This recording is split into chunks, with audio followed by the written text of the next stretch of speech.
எனக்கு வந்து நெல்லிக்காய் தேன் ஊற்றி நெல்லிக்காய் சாப்பிடணும் போல் ஆசையாக இருந்துச்சு. அதனால் நான் ஒரு டெஸ்டிங் ஒன்று பண்ண போகிறேன். தேன் வித்து நெல்லிக்காய். நம்மக்கிட்ட தேன் இருக்குது. இப்போ வந்து இந்த நெல்லிக்காய் வந்து எங்கள் ஊர் பக்கத்தில் உள்ள கோயிலில் பறித்தது. எங்கே பறிச்சேங்கிறத வீடியோவில் லிங்க் பண்ணி விட்றேன், பாருங்கள். அப்படியே நம்ம கோயில் மரத்தில் நெல்லிக்காய் பறிக்க வந்திருக்கோம். அதனால் சாமிக்கு ஒரு 11 ரூபா உண்டியல் வச்சிரும். உண்டியல் வச்சுட்டு அதுக்கப்புறம் நெல்லிக்காய் பறிக்க போவோம். நெல்லிக்காய் மரம் தான் அங்கே இருக்குது. நம்ம வந்து கோயிலில் ஒரு 11 ரூபா உண்டியல் வச்சுட்டு அதுக்கப்புறம் இங்கே தான் நெல்லிக்காய் பறிக்கிருக்கேன். எவ்வளோ கீழே விழுந்து கிடக்கு பார்த்தீங்களா? இதில் தான் நான் எனக்கு தேவையான நெல்லிக்காயும் பறிக்கிருக்கேன். எத்தனை நெல்லிக்காய் இருக்குன்னா 4, 7, 10 நெல்லிக்காய் இருக்குது. ஃபஸ்ட்டு நம்ம வந்து எந்த ஒரு ப்ராசஸ் பண்ணும்போது கையை வந்து நல்லா கழுவிக்கணும். நல்லா கழுவிக்கலாம். அதுக்கப்புறம் நம்ம யூஸ் பண்ண போகிற கத்தியும் கழுவிப்போம்.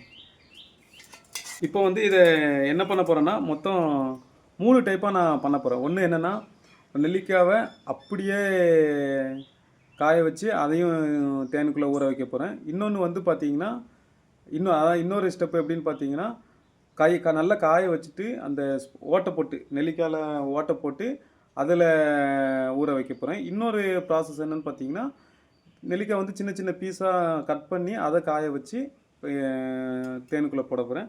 ஸோ இப்போ வந்து காய வைக்கிற ப்ராசஸ் மட்டும்தான் பண்ண போகிறேன். அடுத்த வீடியோவில் நான் அதை எப்படி காய வச்சதுக்கப்புறம் எப்படி தேனுக்குள்ளே ஊற்றுறங்கிறதே அதை நான் கரெக்டாக சொல்லிடுறேன். ஸோ காய வைக்கிறதுக்கு நம்ம சொலவு தான் யூஸ் பண்ண போகிறோம். இதை அப்படியே வெயிலில் வச்சுருவேன். மொத்தம் 5 நெல்லிக்காய், 6 நெல்லிக்காயில் ஒன்று சாப்பிட்டுட்டேன். மொத்தம் 5 நெல்லிக்காய். அப்புறம் வந்து ஒரு 4 நெல்லிக்காய் வெட்டி போட்டிருக்கேன். ஓகேவா? இதை அப்படியே நம்ம காய வச்சிடலாம். வெயில் எப்படி அடிக்க பாருங்கள். இந்த வெயிலில் தான் நம்ம காய வைக்கிறோம். வெயிலில் நல்லா காய வச்சாச்சு. இதுக்கப்புறம் அடுத்த வீடியோவில் வந்து நம்மக்கிட்ட தேன் இருக்குது.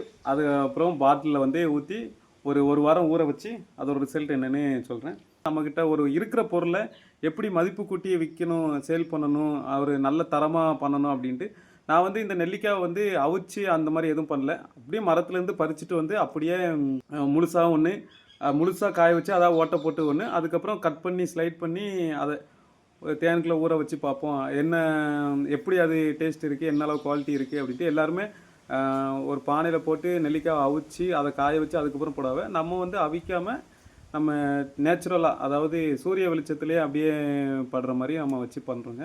இதோட அவுட்புட் எப்படி இருக்குது அப்படின்ட்டு நம்ம அடுத்த வீடியோ ப்ராசஸ் பண்ணுற வீடியோ தான். அவுட்புட் எப்படி இருக்குது அப்படின்ட்டு 3வது வீடியோவில் நான் கண்டிப்பாக ஷேர் பண்ணுறேங்க. பாய்.